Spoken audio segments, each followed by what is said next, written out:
Welcome to Ninerology. I'm your host, Alan, and let's talk about Deebo Samuel. Deebo Samuel, one of the big conversation pieces of the offseason, has been clear he wants to be traded. Talked to Kyle Shanahan during the exit interviews, says he would like to get traded. Not that this is any surprise by any 49ers fan, especially after what you saw throughout the season. We saw the chokehold to Tibor Pepper after telling Jake Moody that he needed to step up and show up. And honestly, you know what? It was a very circus-like season for Deebo Samuel.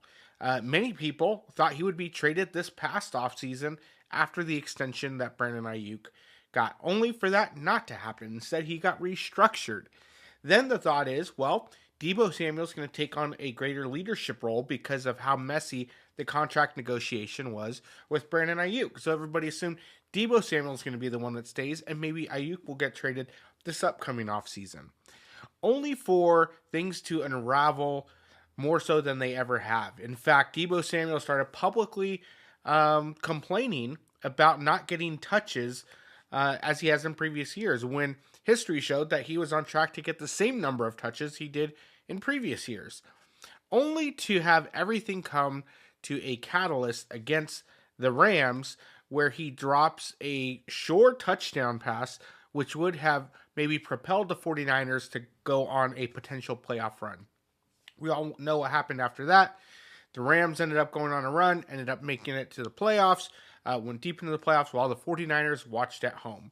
While Deebo Samuel was complaining, more worried about his wardrobe pregame and postgame, while his on-the-field play was absolutely abysmal. In fact, Deebo Samuel had the same number of drop passes as he did touchdowns in 2024, and that number is 3, while one of those key drops prevented the 49ers from going on a deep run in the NFC West and potentially making the playoffs. So where does that leave the 49ers? Where does that leave Deebo Samuel?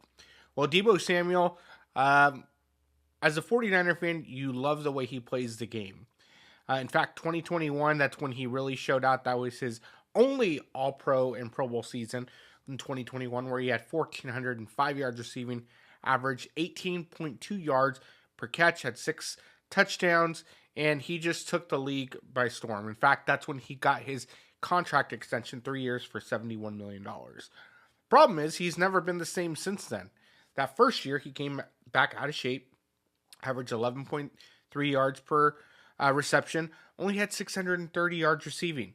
The next year, a little bit of a bounce back at 14.9 yards per catch, had 7 touchdowns, but only had 892 receiving yards. Then this year, everybody assumes he's going to come back in shape.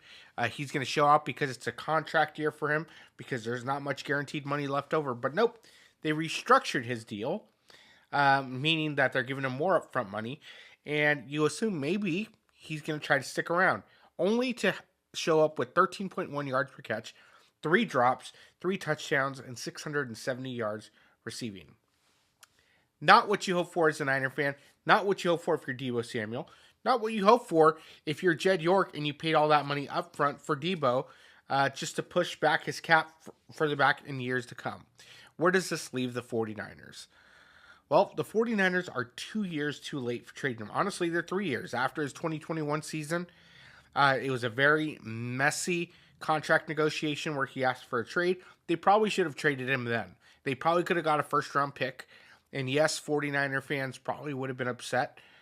But the reality is, like Bill Walsh says, it's better to trade a player a year too early than a year too late. We're 2 years too late with Deebo Samuel. You'll be lucky if you get a day 3 pick because of what the cap hit would be for Deebo Samuel if you trade him, and what team's going to want to assume the rest of that contract.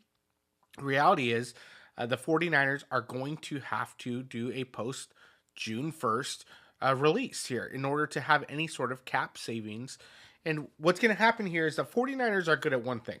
They're good at the political aspect side of things, because what they're going to say is on the background, they're going to try to do what they can to try to salvage the money that they've spent. So they're going to try to get some sort of trade going. My guess is they're going to reach out to Miami with Mike McDaniel. They're going to reach out to the Jags. They're going to reach out to the Steelers. Anybody who will listen.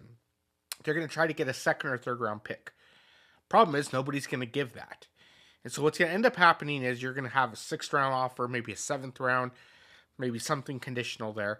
49ers aren't going to want that because they're going to know that the optics are going to say that they lost in this negotiation. So what they're going to do is they're just going to release them as a post-June 1st designation and then say that they are a player-first organization because optically that looks good. We want Deebo to choose where he goes. Yes, we told him he can kind of try to negotiate a trade elsewhere, but the problem with that is maybe there's a team he wants to go to that aren't willing to give up a draft capital for him. But he really wants to. So we want to make sure that we're doing what we can at the organization level to make sure that the player's taken care of. And that's their way to get their salary cap relief. But yeah, thumbs down. That's the way they get their salary cap relief. But also not make it look like they lost in this situation. And I think that's the unfortunate thing. The 49ers, everybody knows that they lost, but they're going to try to spin it in that way that we are a player-first organization.